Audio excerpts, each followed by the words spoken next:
የዓለም የዲፕሎማቲክ ማዕከሉ አዲስ አበባ ስሟን የሚመጥን የሰላምና ደህንነት ስራዎችን በመስራት ቱሪስቶችና ለነዋሪዎቿ ያለ ስጋት የሚንቀሳቀሱባት ከተማ ለማድረግ ህብረተሰቡን ያሳተፉ ስራዎች ተሰርተዋል። በዚህም የከተማዋን ሰላም አስተማማኝ 24/7 ያለ ስጋት የሚንቀሳቀሱባት ማድረግ ስለመቻሉ ይነሳል። የከተማዋ የጸጥታ መዋቅርም የተጣለባቸውን ኃላፊነት በመወጣት የመዲናዋን ዘላቂ ሰላም ለማረጋገጥ ከህብረተሰቡ ጋር በመቀናጀት ሲተጉ መቆየታቸውን ይናገራሉ። ተቋም ግንባታ ስራችንን የተቋም ሪፎርም ሰርተናል። የተቋም ሪፎርም ስንሰራ የሰው ኃይል የአቅም የመገንባት ግብዓት የማሟላት ቴክኖሎጂ የመተግበር ስራዎቻችንን ሰርተናል።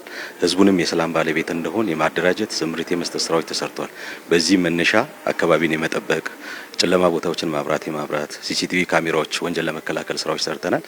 አካባቢ ላይ የነበሩ ስጋቶችን የመቀነስ ስራ የሰራንበት አመት ነው። እንግዲህ ያሳለፍነው በጀት አመት በርካታ ኩነቶች ዓለም አቀፍ፣ ሀገር አቀፍ፣ ከተማ አቀፍ ኩነቶች ሲከናወኑ ቆይተዋል። እነኚህ ኩነቶች በጠቅላላ በተለይ ደግሞ በአዲስ ኢንተርናሽናል ኮንቬንሽን ጭምር በክፍለ ከተማችን በሚገኘው በርካታ ኩነት በየጊዜው ይከናወናል። ከዛ ባሻገር በክፍለ ከተማችን ሌሎች ኩነቶች ጭምር ይከናወናሉ። እነኚህ ሁሉ ሰላማዊ ሆነው እንዲጠናቀቁ ከዛ ባሻገር በክፍለ ከተማ ውስጥ ከዚህ በፊት የወንጀል ምጣኔ ከፍ ብሎ የነበረ ቢሆንም በበጀት አመቱ ወደ 47% ከባድ ወንጀል መቀነስ ችለናል። በ2018 በጀት አመት ይህ እንዲሳካ ለተጉና የተሻለ አፈጻጸም ላስመዘገቡ ተቋማት እውቅናና ሽልማት ፕሮግራም እንዲሁም የ2019 በጀት አመት እቅድ ትውውቅ መድረክ የአዲስ አበባ ሰላምና ጸጥታ አስተዳደር ቢሮ አካሂዷል። የቢሮ ኃላፊ ወይዘሮ ሊዲያ ግርማ በዚሁ ጊዜ እንደገለጹት ባለፈው የበጀት አመት የከተማዋን ሰላምና ጸጥታ ለማስጠበቅ በተከናወኑ የተቀናጁ ስራዎች አበረታች ውጤቶች ተመዝግበዋል። ህዝቡን በሰላም በጸጥታ ዙሪያ ላይ ተሳትፎ እንዲጎለብት በማድረግ ረገድና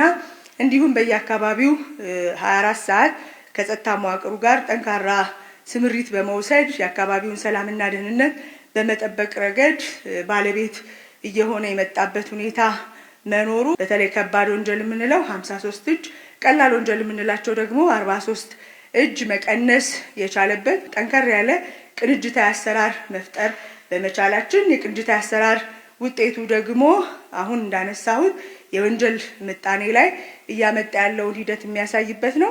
ወይዘሮ ሊያክለው እንዳብራሩት ቢሮው በአዲሱ 2019 በጀት አመት በተቋም ግንባታ በቴክኖሎጂ ትግበራና በህብረተሰብ ተሳትፎ ላይ በማተኮር በከተማ የሚፈጸሙ ወንጀሎችን ከ2018 ከነበረበት ደረጃ ተጨማሪ 20% ለመቀነስ የሚያስችል ዝርዝር እቅድ አዘጋጅቶ ወደ ተግባር ገብቷል። በተለይ ወንጀል መንስኤ የምንላቸውን ስጋት ቅነሳ ላይ መሰረት ያደረጉ ስራዎች ከመስራት አንጻር የጀመርነውን የጨለማ ቦታዎችን በብርሃን የመሙላት የሲሲቲቪ ካሜራ በቴክኖሎጂ የተደገፈ የጸጥታ የደህንነት አጠባበቅ ስራዎቻችንን ማጠናከር፣ ተደራሽነትን ማዕከል ያደረገ የማህበረሰብ አቀፍ የፖሊስ ግንባታዎችን በተደራጀ መልኩ የማህበረሰቡን ተሳትፎ በማላቅ የማረጋገጥ ስራ በመስራት አጠቃላይ በከተማችን ውስጥ የወንጀል ምጣኔ ከባለፈው አመት 20 እጅ እንዲቀንስ በማድረግ በበጀት አመቱ የምናከናውን ይሆናል።